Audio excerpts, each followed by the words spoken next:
Selamat pagi para taruna dimanapun kamu berada. Pada hari ini kita bertemu kembali dalam materi pembelajaran prosedur darurat, yaitu kita akan membahas tentang lintas-lintas penyelamatan diri ya. Jadi ketika pada kondisi darurat kita harus mengetahui lintas penyelamatan diri ataupun escape routes ya. Nah, di dalam keadaan darurat di mana kepanikan sering terjadi, maka kadang-kadang untuk mencapai suatu tempat, misalnya sekoci, sering mengalami kesulitan.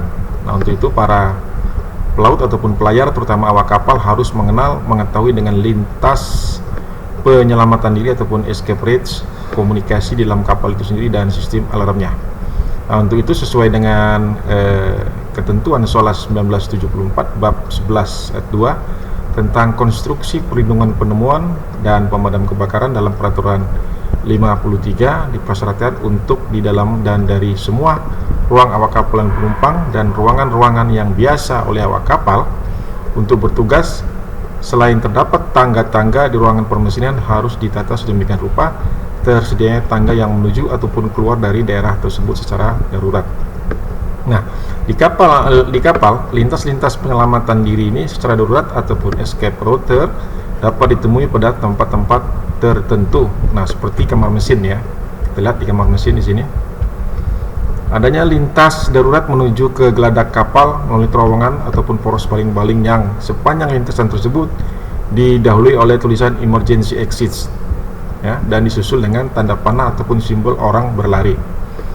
Yang kedua, untuk di ruang akomodasi seperti apa? Pada ruangan akomodasi, khususnya pada ruangan rekreasi ataupun ruangan makan awak kapal, daerah tempat berkumpulnya awak kapal dalam ruangan tertentu selalu dilengkapi dengan pintu darurat ataupun jendela darurat yang bertuliskan emergency exit ya, jadi sudah ditulis ya kemana kita akan mengarah ketika terjadi suatu darurat ya. Jadi setiap awak kapal wajib mengetahui dan terampil menggunakan jalan-jalan ataupun lintas-lintas darurat tersebut, sehingga dalam kondisi yang tidak memungkinkan digunakan lalu lintas umum yang tersedia, maka demi keselamatan lintas darat tersebut dapat dimanfaatkan ya.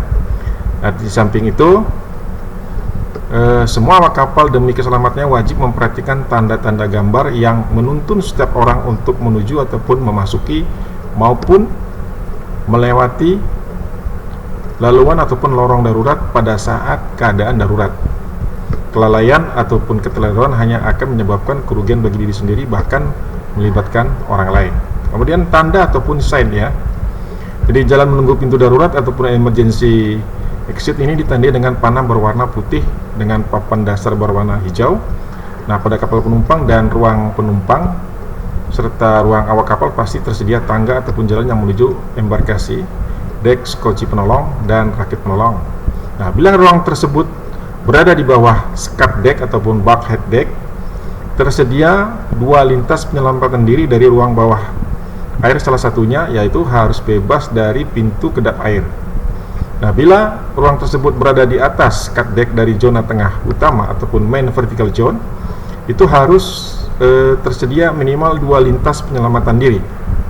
Dari kamar mesin akan tersedia dua lintas penyelamatan diri yang terbuat dari tangga baja yang terpisah satu dengan lain. Jadi kemudian selanjutnya ada komunikasi intern dan sistem alarm. Dalam keadaan darurat sangat diperlukan komunikasi dan sistem alarm yang efisien ya. Ini nanti kita akan bahas pada saat di prosedur secara komunikasi melalui handy-talkie ataupun radio ya. Kemudian alarm keadaan darurat sudah kita sampaikan, kebakaran untuk orang jatuh ke laut dan yang lainnya diatur secara internasional. Nah, untuk itu biasanya tiap-tiap perusahaan itu sudah melengkapi peralatan tersebut ya, ataupun alarm-alarm yang ada di kapal ya, demi untuk keselamatan para kru ataupun penumpang yang berada di atas kapal. Baik, itu saja yang bisa saya sampaikan secara singkat, yaitu lintas penyelamatan diri ataupun emergency exit ya, jalan-jalan apa yang mesti dilewatin ketika mengalami suatu keadaan darurat. Itu saja yang bisa saya sampaikan untuk pagi menjelang siang ini. Semoga ini bermanfaat. Jangan lupa silakan simak, cermati dan catat video pembelajaran hari ini. Kirimkan tugas siswamu ke Google Classroom. Selamat pagi, assalamualaikum warahmatullahi wabarakatuh. Sampai ketemu kembali.